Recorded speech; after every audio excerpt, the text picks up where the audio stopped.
കേന്ദ്ര ബഡ്ജറ്റിലെ ആദായ നികുതി ഇളവുകൾ ഭൂരിഭാഗം പേർക്കും പ്രയോജനപ്പെടുന്നതല്ല എന്ന് സാമ്പത്തിക നിയമ വിദഗ്ധർ.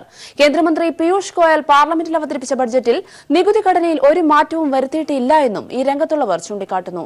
5 ലക്ഷം രൂപ വരെ വാർഷിക വരുമാനമുള്ളവർക്ക് 2500 രൂപ നൽകിയിരുന്ന ടാക്സ് റിബേറ്റ് 12,500 രൂപയായി ഉയർത്തുക മാത്രമാണ് ചെയ്തിരിക്കുന്നതെന്നും സാമ്പത്തിക വിദഗ്ധർ ചൂണ്ടിക്കാട്ടുന്നു.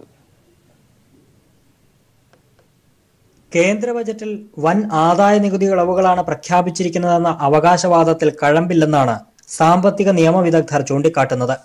ആദായ നികുതി വകുപ്പിലെ 87A അനുസരിച്ച് 5 ലക്ഷം രൂപ വരെ വാർഷിക വരുമാനമുള്ളവർക്ക് നിലവിൽ 2500 രൂപ വരെ ടാക്സ് റിബേറ്റ് അനുവദിച്ചിരുന്നു. അത് 12,500 രൂപയാക്കി ഉയർത്തുക മാത്രമാണ് ബജറ്റിൽ ചെയ്തിരിക്കുന്നത്. അതാകട്ടെ 5 ലക്ഷത്തിൽ താഴെ വരുമാനമുള്ളവർക്ക് മാത്രമാണ് ബാധകം. 5 ലക്ഷത്തേക്കാൾ 1 രൂപ അധിക വരുമാനമുണ്ടായാൽ മുൻ നിശ്ചയിക്കപ്പെട്ട നികുതി കൃത്യമായി നൽകേണ്ടി വരുമെന്ന് സാമ്പത്തിക നിയമവിദഗ്ധൻ അഡ്വക്കേറ്റ് KS ഹരിഹരൻ ചൂണ്ടിക്കാട്ടുന്നു.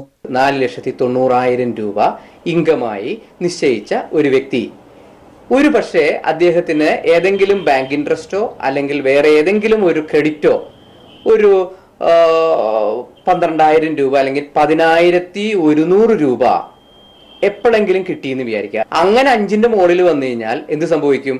അദ്ദേഹത്തിന്റെ റിബേറ്റ് പോയി.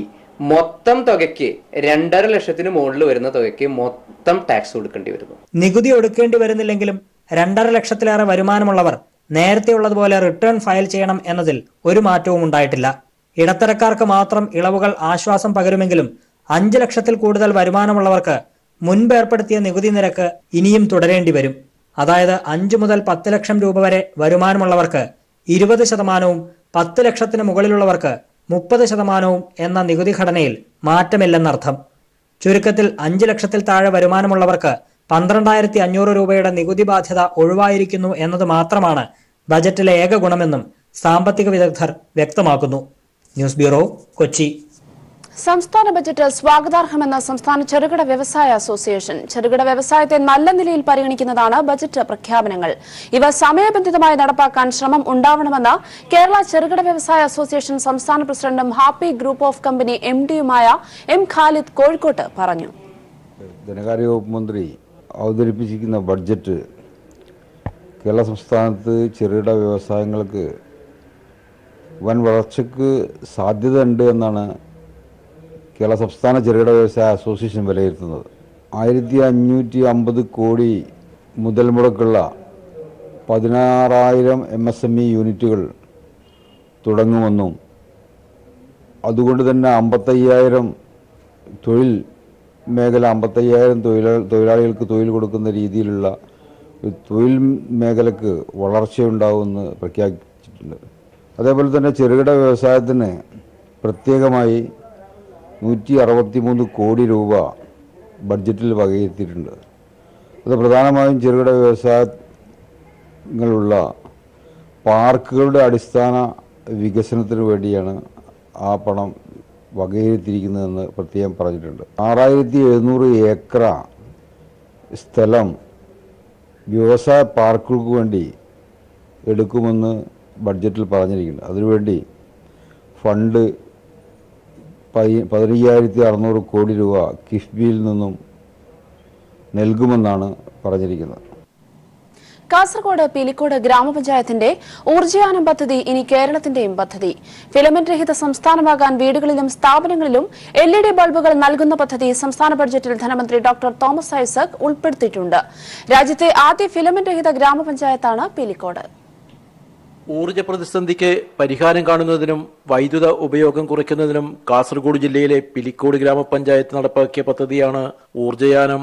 രാജ്യത്തെ പ്രഥമ ഫിലമെന്റ് രഹിത ഗ്രാമപഞ്ചായത്ത് കൂടിയാണ് ഇപ്പോൾ പിലിക്കോട്. പൊതുസ്ഥാപനങ്ങളിൽ സോളാർ വൈദ്യുതി ഉൽപ്പാദിപ്പിച്ചും പൊതുവിടങ്ങളിലും വീടുകളിലും LED ബൾബുകൾ സ്ഥാപിച്ചുമാണ് ഊർജ്ജ ഉപയോഗം ഗണ്യമായി കുറച്ചത്. 2016-17 വർഷത്തിൽ ഇതുവഴി 1,1196 യൂണിറ്റ് വൈദ്യുതിയുടെ ഉപയോഗമാണ് കുറയ്ക്കുവാൻ വേണ്ടി പഞ്ചായത്തിൽ സാധിച്ചത്. ഈ മാതൃകാ പദ്ധതി കേരളത്തിന്റെ പദ്ധതിയാക്കി സംസ്ഥാന സർക്കാർ പ്രഖ്യാപിച്ചതിലുള്ള സന്തോഷത്തിലാണ് പിലിക്കോട്ടെ ജനങ്ങൾ. ഗ്രാമപഞ്ചായത്ത് പ്രസിഡന്റ് TV ശ്രീധരൻ. ഊർജ്ജക്ഷമത കുറഞ്ഞ വൈദ്യുത ഉപകരണങ്ങളും വൈദ്യുത ദീപങ്ങളും മാറ്റി ഊർജ്ജക്ഷമത കൂടിയ വൈദ്യുത ഉപകരണങ്ങളും മാറ്റുന്നതിന് ജനകീയമായ ഒരു സംരംഭമാണിത്. വലിയ തോതിൽ വൈദ്യുത ഊർജ്ജം ലാഭിക്കാൻ കഴിഞ്ഞു. ഇതിന്റെ ഭാഗമായി പഞ്ചായത്തിന് സംസ്ഥാനത്തിന്റെ ഊർജ്ജ സംരക്ഷണ അവാർഡ് ലഭിക്കുകയും ചെയ്തിട്ടുണ്ട്. കേരള ഗവൺമെന്റ് 2019-20 വാർഷിക ബഡ്ജറ്റിൽ പിലിക്കോടിന്റെ മാതൃകയെ അംഗീകരിക്കുകയും അത് കേരളത്തിലാകമാനം പ്രാവർത്തികമാക്കാൻ തയ്യാറായതും നമുക്ക് ആത്മവിശ്വാസവും പ്രചോദനം നൽകുന്നുണ്ട്. LDF നേതൃത്വത്തിലുള്ള പിലിക്കോട് ഗ്രാമപഞ്ചായത്ത് ജനപങ്കാളിത്തത്തോടെയാണ് ഊർജ്ജയാനം പദ്ധതി വിജയകരമായി നടപ്പാക്കിയത്. എനർജി മാനേജ്മെന്റ് സെന്റർ, അനർട്ട് എന്നിവയുടെയും സഹകരണം ലഭിച്ചു. പദ്ധതിയുടെ ഉദ്ഘാടനം നിർവഹിച്ചത് വൈദ്യുതി മന്ത്രി MM മണിയാണ്. ഊർജ്ജയാനം പദ്ധതി സംസ്ഥാന വ്യാപകമായി നടപ്പാക്കുമെന്ന് ബഡ്ജറ്റ് പ്രസംഗത്തിൽ ധനമന്ത്രി ഡോക്ടർ തോമസ് ഐസക്കും പ്രഖ്യാപിച്ചു. പിലിക്കോടിനെ രാജ്യത്തെ പ്രഥമ ഫിലിമെന്റ് രഹിത ഗ്രാമപഞ്ചായത്തായി പ്രഖ്യാപിച്ചത് മുഖ്യമന്ത്രി പിണറായി വിജയനാണ്. News bureau, Kasaragod. സമസ്ത മേഖലയിലും കേരളത്തെ പിന്നോട്ടടിക്കാനുള്ള കേന്ദ്ര സർക്കാർ നിലപാടിന്റെ നേർക്കാഴ്ചയാണ് കേരളത്തെ സംബന്ധിച്ച നരേന്ദ്രമോദി സർക്കാരിന്റെ 2019 ബജറ്റ്. സംസ്ഥാനത്തിന്റെ ഏറെ വർഷത്തെ ആവശ്യമായ കഞ്ചിക്കോട് കോച്ച് ഫാക്ടറിയും എയിംസും ബജറ്റ് തമസ്കരിച്ചു. വിലക്കയറ്റം പിടിച്ചു നിർത്താൻ നടപടിയില്ലാത്തത് ഉപഭോക്തൃ സംസ്ഥാനമായ കേരളത്തെ പ്രതികൂലമായി ബാധിക്കും.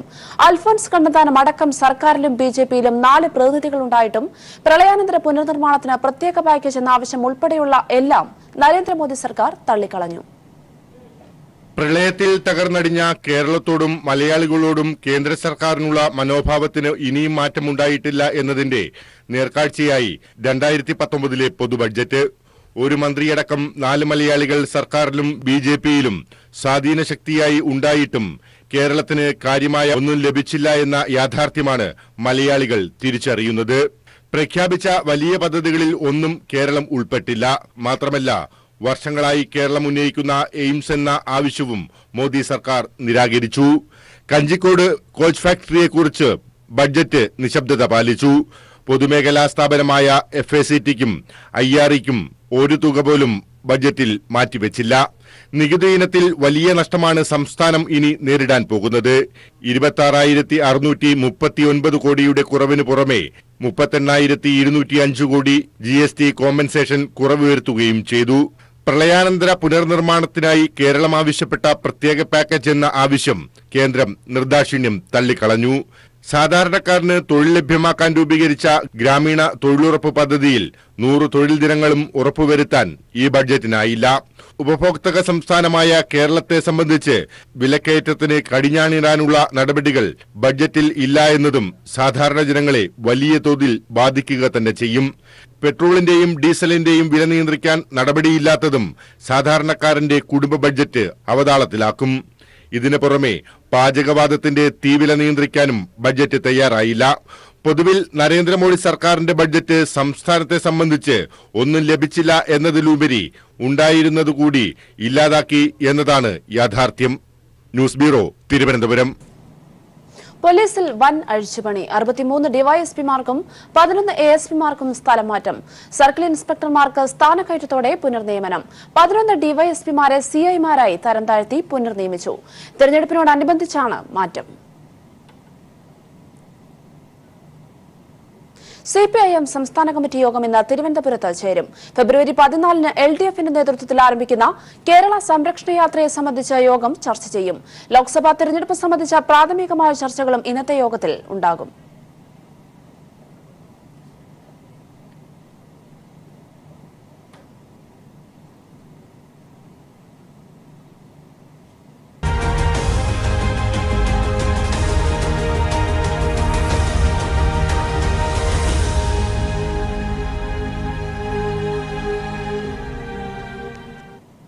വയനാട്ടിലെ 3 അതിർത്തിയോട് ചേർന്ന കോഴിക്കോട്, മലപ്പുറം ജില്ലകളിലെ 4 നിയമസഭാ മണ്ഡലങ്ങളും ഉൾക്കൊള്ളുന്നതാണ് വയനാട് ലോക്സഭാ മണ്ഡലം.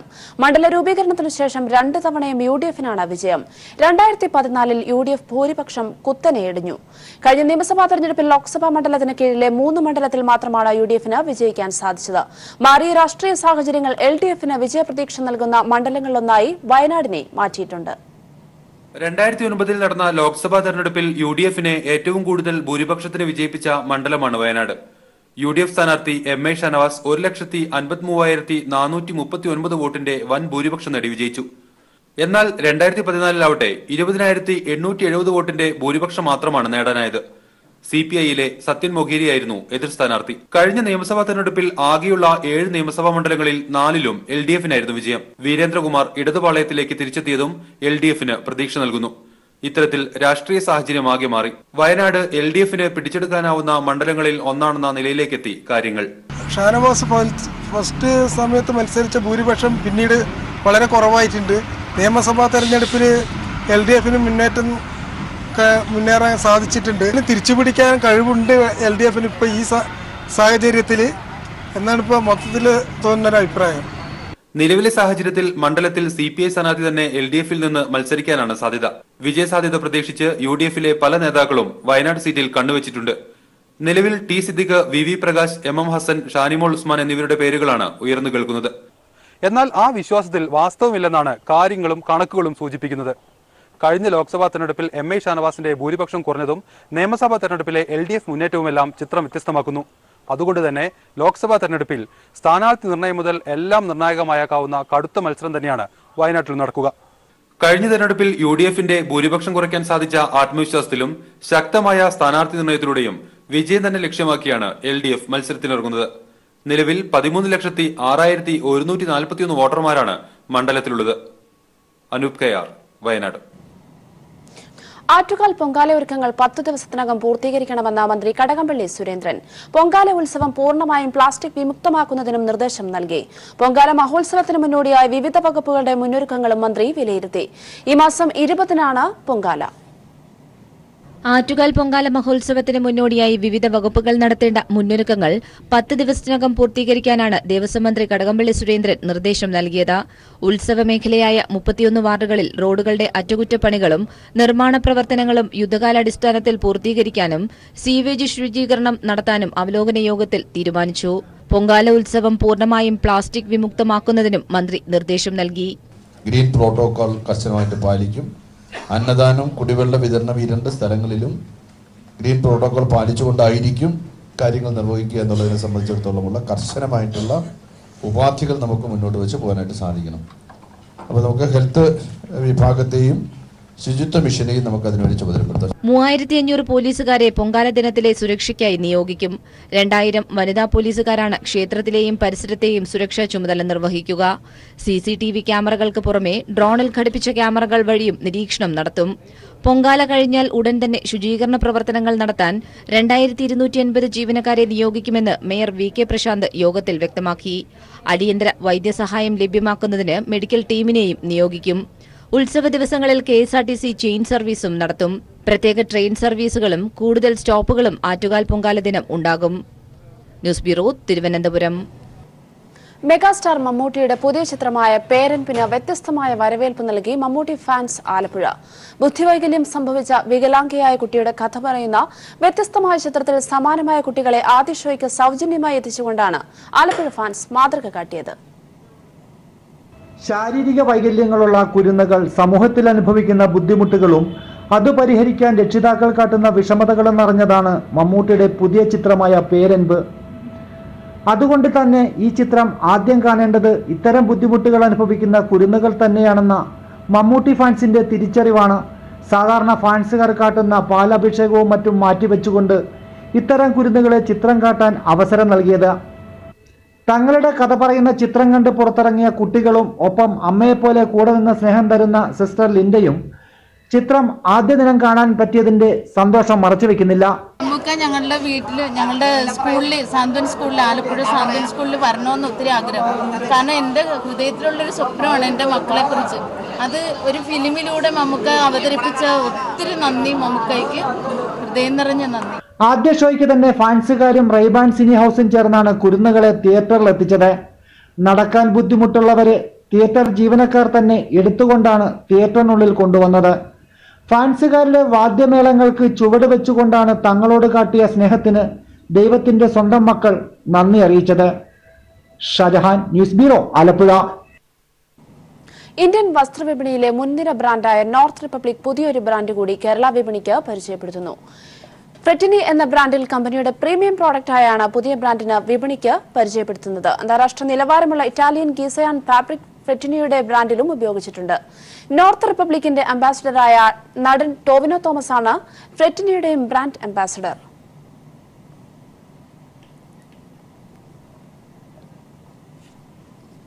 ജനകീയ കൂട്ടായ്മയിൽ ആരംഭിച്ച മീനച്ചിലാർ മീനന്തറയാർ കൊടൂരാർ നദീ സംയോജന പദ്ധതി ഹരിത കേരളത്തിന് മാതൃക. 6 മാസം കൊണ്ട് പദ്ധതിയിലൂടെ വീണ്ടെടുത്തത് നിരവധി തോടുകളും കൃഷിയിടങ്ങളുമാണ്. പുതിയ 3 ടൂറിസം പദ്ധതികൾക്ക് വഴിയൊരുക്കാനും ഈ നദീ സംയോജന പദ്ധതിക്കായി. മാലിന്യം നിറഞ്ഞും ഒഴുക്കു നിലച്ചും ദുർഗന്ധം വമിക്കുന്ന തോടുകൾ, നീരൊഴുക്ക് നിലച്ച് തരിശായി മാറിയ കൃഷിയിടങ്ങൾ, ഇതായിരുന്നു കോട്ടയം നഗരത്തിന്റെയും സമീപ പഞ്ചായത്തുകളുടെയും നേരത്തെയുള്ള മുഖമുദ്ര. എന്നാൽ 2018 ഓഗസ്റ്റ് 28 ജനകീയ കൂട്ടായ്മയിൽ മീനച്ചിലാർ മീനന്തറയാർ കൊടൂരാർ നദീ സംയോജന പദ്ധതി നടപ്പായതോടെ അഴുക്കുചാലുകൾ തെളിനീർ നിറയുന്ന കൈത്തോടുകളായി. 1000-ലധികം കിലോമീറ്റർ തോടുകൾ പുനർജനിച്ചു. 30-ലധികം പാടശേഖരങ്ങളിൽ നെൽകൃഷി മടങ്ങിയെത്തി. 15-ലധികം പഞ്ചായത്തുകളും കോട്ടയം നഗരസഭയും ഉൾപ്പെടുന്ന പ്രദേശങ്ങളും പങ്കാളിയായതോടെ ഈ നദീ സംയോജന പദ്ധതി ഹരിത കേരളത്തിനാകെ മാതൃകയായി മാറി. ഇത്രയും കാലം നടത്തിയ പ്രവർത്തനങ്ങൾ വഴി 1200 കിലോമീറ്റർ നീളമുള്ള തോടുകളാണ് ജനകീയ കൂട്ടായ്മ സർക്കാർ വകുപ്പുകളുടെ സഹകരണത്തോടെ വീണ്ടെടുത്തിട്ടുള്ളത്. 2200ഓളം ഏക്കർ നെൽകൃഷി ഇപ്പോൾ ഇതിന്റെ ഭാഗമായിട്ട് കോട്ടയം ജില്ലയിൽ പുനരാരംഭിക്കാൻ കഴിഞ്ഞു. തരിശുനിലം കൃഷി ചെയ്യാൻ കഴിഞ്ഞു. പദ്ധതിയുടെ ഭാഗമായി നിരവധി കേന്ദ്രങ്ങൾ ശുചീകരിച്ചെടുത്തതോടെ പ്രാദേശിക സായാഹ്ന കേന്ദ്രങ്ങൾ ആരംഭിച്ചു. നാടിന്റെ മുഖച്ഛായ മാറി. പടിയറക്കടവ്, കടവോരം, മലരിക്കൽ എന്നീ ടൂറിസം പദ്ധതികൾ രൂപം കൊണ്ടു. UDF സർക്കാർ നികത്താൻ അനുമതി നൽകിയ മെത്രാങ്കായൽ വീണ്ടെടുത്ത് കൃഷിയിറക്കാൻ നടത്തിയ ഇച്ഛാശക്തിയാണ് മീനച്ചിലാർ മീനന്തറയാർ കൊടൂരാർ നദീ സംയോജന പദ്ധതിക്ക് പ്രചോദനമായത്. TP Prashanth, news bureau, Kottayam. Electronic voting മെഷീനുമായി ബന്ധപ്പെട്ട പ്രതിപക്ഷ പാർട്ടികളുടെ ആശങ്കകൾ അറിയിക്കുന്നതിനായി പ്രതിപക്ഷ പാർട്ടികൾ തെരഞ്ഞെടുപ്പ് കമ്മീഷനെ കാണും. EVM വോട്ടെടുപ്പിൽ സ്വീകരിക്കേണ്ട നടപടികളെക്കുറിച്ചുള്ള വിവിധ നിർദ്ദേശങ്ങൾ പാർട്ടികൾ തെരഞ്ഞെടുപ്പ് കമ്മീഷന് സമർപ്പിക്കും. ഇലക്ട്രോണിക് വോട്ടിംഗ് മെഷീൻ ക്രമക്കേടുകൾക്കെതിരെ സ്വീകരിക്കേണ്ട നിലപാട് ചർച്ച ചെയ്യാൻ കോൺഗ്രസ് നേതൃത്വത്തിൽ ചേർന്ന പ്രതിപക്ഷ പാർട്ടികളുടെ യോഗത്തിലാണ് തീരുമാനം. രാജ്യത്തെയും ജനാധിപത്യത്തെയും സംരക്ഷിക്കുക എന്ന മുദ്രാവാക്യം ഉയർത്തിയായിരുന്നു പാർട്ടികളുടെ യോഗം. CPIM, Aam Aadmi, Trinamool, TDP, RJD, DMK തുടങ്ങിയ 19 പ്രതിപക്ഷ പാർട്ടികൾ യോഗത്തിൽ പങ്കെടുത്തു. നിർമ്മാണത്തിലെ വ്യത്യസ്തത കൊണ്ട് പയ്യന്നൂർ കാരയിലെ ലാൽ ബഹാദൂർ വായനശാല കെട്ടിടം ശ്രദ്ധേയമാകുന്നു. ലോക ക്ലാസിക്കുകൾ ഉൾപ്പെടെ പുസ്തകങ്ങൾ അടുക്കിവെച്ച രീതിയിലാണ് രൂപകൽപ്പന. പുതുതലമുറയെ വായനയിലേക്ക് ആകർഷിക്കുക ലക്ഷ്യം വെച്ചാണ് വ്യത്യസ്തമായ വായനശാല കെട്ടിടം ഒരുക്കിയിരിക്കുന്നത്. പയ്യന്നൂരിന്റെ പ്രൗഢമായ സാംസ്കാരിക മുന്നേറ്റങ്ങൾക്കൊപ്പം സഞ്ചരിച്ച ചരിത്രമാണ് കാരയിൽ ലാൽ ബഹദൂർ വായനശാലയ്ക്കുള്ളത്. രൂപീകരിച്ച് അരനൂറ്റാണ്ട് പിന്നിടുമ്പോൾ കേരളത്തിന്റെ ശ്രദ്ധാകേന്ദ്രമായി മാറിയിരിക്കുകയാണ് ഈ വായനശാല. ഉദ്ഘാടനത്തിന് ഒരുങ്ങി നിൽക്കുന്ന പുതിയ വായനശാല കെട്ടിടത്തിന്റെ ആകർഷകമായ രൂപകൽപ്പനയാണ് അക്ഷരസ്നേഹികൾ ഹൃദയത്തോട് ചേർക്കുന്നത്. ലോക ക്ലാസിക്കുകളും മലയാള സാഹിത്യവുമെല്ലാം ഈ വായനശാലയുടെ ചുമരുകളിലും തൂണുകളിലും കാണാം. ശില്പിയും ചിത്രകാരനുമായ KKR വെങ്ങരയുടെ ആശയത്തിന് ഗ്രന്ഥാലയ പ്രവർത്തകനായ CV ശ്രീധരനാണ് ജീവൻ നൽകിയത്. പുതുതലമുറയെ വായനയിലേക്ക് ആകർഷിക്കുക കൂടി ലക്ഷ്യം വച്ചാണ് വ്യത്യസ്തമായ രീതിയിൽ കെട്ടിടം നിർമ്മിച്ചതെന്ന് ഗ്രന്ഥശാല പ്രസിഡന്റ് അപ്പക്കുട്ടൻ കാരയിൽ പറഞ്ഞു. കെട്ടിട നിർമ്മാണം ആരംഭിച്ച് 2 വർഷം കഴിഞ്ഞിരിക്കുന്നു.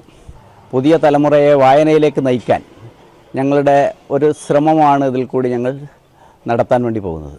1967 സ്ഥാപിച്ച വായനശാലയുടെ കെട്ടിടം 2007 റോഡ് വീതി കൂട്ടുന്നതിന്റെ ഭാഗമായി പൊളിച്ചുമാറ്റിയിരുന്നു. അതിനുശേഷം വാടക കെട്ടിടത്തിലാണ് ഗ്രന്ഥശാല പ്രവർത്തിച്ചത്. എല്ലാ സൗകര്യങ്ങളോടും കൂടിയ പുതിയ കെട്ടിടം ഉണ്ടാക്കണമെന്ന നാട്ടുകാരുടെ ആഗ്രഹമാണ് ഇപ്പോൾ കേരളത്തിന്റെ അഭിമാനമായി തല ഉയർത്തി നിൽക്കുന്നത്. ഈ വായനശാലയുടെ പുറം ചുമരുകളിലൂടെ കണ്ണോടിക്കുന്നത് പോലും നൽകും മികച്ച ഒരു വായന അനുഭവം. ലോക ക്ലാസിക്കുകൾ ഉൾപ്പെടെ 400-ലധികം പുസ്തകങ്ങളാണ് തനിമ ചോരാതെ ആവിഷ്കരിച്ചിരിക്കുന്നത്. പയ്യന്നൂർ കാരയിൽ നിന്നും ക്യാമറാമാൻ ജയൻ കല്യാശ്ശേരിക്കൊപ്പം M സന്തോഷ്. ലോക്സഭാ തെരഞ്ഞെടുപ്പിന് മുന്നോടിയായുള്ള സംസ്ഥാനത്തെ വോട്ടർ പട്ടിക പ്രസിദ്ധീകരിച്ചു. ആകെ 2,54,811 സമ്മതിദായകർ. മലപ്പുറം ജില്ലയിലാണ് ഏറ്റവും കൂടുതൽ വോട്ടർമാരുള്ളത്. 30,47,923 പേർ. ലോക്സഭാ തെരഞ്ഞെടുപ്പിലെ സ്ഥാനാർത്ഥികൾ നാമനിർദ്ദേശ പത്രിക പിൻവലിക്കേണ്ട അവസാന തീയതിക്ക് തലേന്നുവരെ ഇനി പട്ടികയിൽ പേര് ചേർക്കാമെന്ന് chief electoral officer Tikaram Meena വ്യക്തമാക്കി. കഴിഞ്ഞ നവംബർ 15 വരെ പേര് ചേർക്കാൻ അപേക്ഷിച്ചവരിൽ നിന്ന് 3,43,218 പേരെ ഉൾപ്പെടുത്തിയാണ് ലോക്സഭാ തെരഞ്ഞെടുപ്പിന് മുന്നോടിയായിട്ടുള്ള സംസ്ഥാന വോട്ടർ പട്ടിക പ്രസിദ്ധീകരിച്ചത്. ആകെ 2,54,8,711 സമ്മതിദായകർ.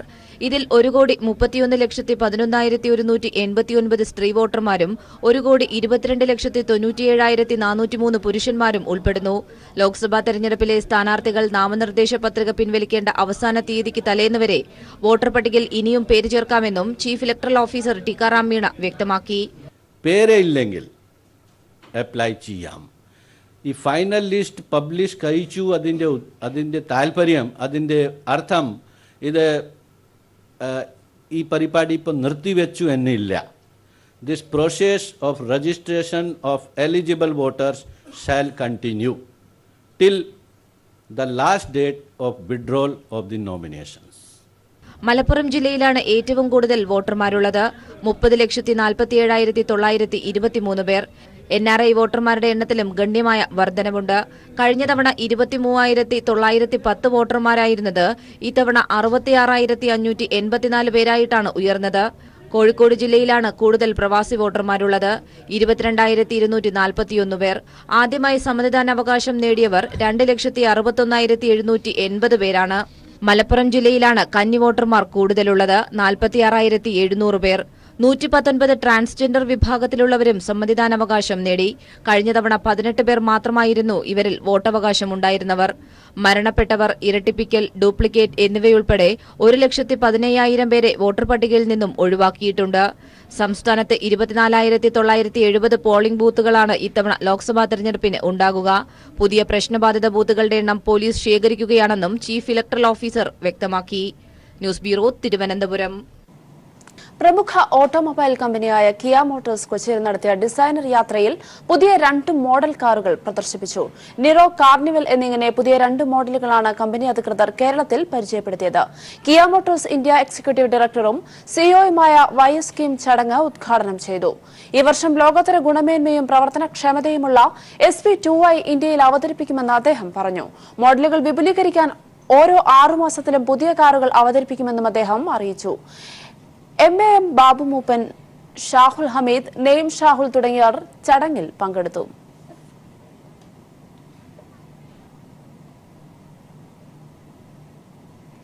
മുഖം മിനുക്കി ഹൈടെക്കായി സംസ്ഥാന ശിശുക്ഷേമ സമിതിയുടെ അമ്മത്തൊട്ടിൽ. കുഞ്ഞിനെ ഉപേക്ഷിക്കാൻ വരുന്നവർക്ക് അരുത് എന്ന സന്ദേശം നൽകും. ഒപ്പം തൊട്ടിലിൽ കിടത്തുന്ന കുഞ്ഞിന്റെ സുരക്ഷയും ഉറപ്പാക്കും. ആധുനികവൽക്കരിച്ച അമ്മത്തൊട്ടിൽ മുഖ്യമന്ത്രി പിണറായി വിജയൻ ഉദ്ഘാടനം ചെയ്തു.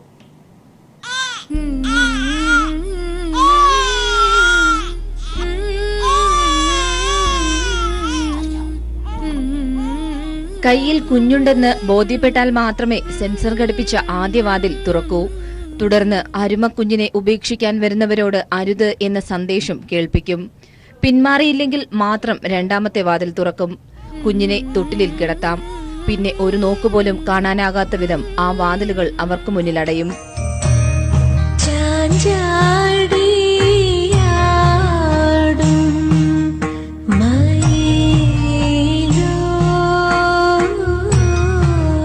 കുഞ്ഞിനെ ഉപേക്ഷിച്ച് മടങ്ങിയാൽ ഉടൻ തന്നെ അലാം മുഴങ്ങും. ഒപ്പം അമ്മത്തൊട്ടിലിൽ ഘടിപ്പിച്ചിട്ടുള്ള ക്യാമറയിലൂടെ ജില്ലാ കളക്ടർ ഉൾപ്പെടെയുള്ളവർക്ക് അറിയിപ്പ് പായും. കുഞ്ഞിന്റെ തൂക്കവും ചിത്രവും അടക്കമാണ് ഫോണിലൂടെ സന്ദേശം ലഭിക്കുന്നത്. അകത്തെ വാതിലിലൂടെ അധികൃതർക്ക് മാത്രമേ കുഞ്ഞിനെ എടുക്കാൻ സാധിക്കൂ. അമ്മത്തൊട്ടിലിൽ എത്തുന്ന കുട്ടിയുടെ സുരക്ഷയാണ് ഇതിലൂടെ ശിശുക്ഷേമ സമിതി ഉറപ്പാക്കുന്നതെന്ന് മുഖ്യമന്ത്രി പിണറായി വിജയൻ പറഞ്ഞു. കുട്ടിയുടെ പരിരക്ഷ ഉറപ്പുവരുത്താനുള്ള ജാഗ്രതയാണത്. ഇന്നത്തെ കാലത്ത് ആ ജാഗ്രത ആവശ്യം തന്നെയാണ്. കറണ്ടില്ലാത്തപ്പോൾ ഇൻവെർട്ടർ വഴിയും സംവിധാനം പ്രവർത്തന സജ്ജമായിരിക്കും. 2002 തിരുവനന്തപുരം തൈക്കാട് ശിശുക്ഷേമ സമിതിയിൽ അമ്മത്തൊട്ടിൽ സ്ഥാപിച്ചത്. ഡിസംബർ 27 വന്ന ഇരട്ട കുട്ടികൾ ഉൾപ്പെടെ 128 പേർ ഇതുവരെ അമ്മത്തൊട്ടിലെത്തി. തിരുവനന്തപുരം, എറണാകുളം, കണ്ണൂർ ജില്ലകളിലാണ് പദ്ധതിക്ക് തുടക്കമായത്. മറ്റു ജില്ലകളിലേക്കും ഉടൻ വ്യാപിപ്പിക്കും. News bureau, Thiruvananthapuram.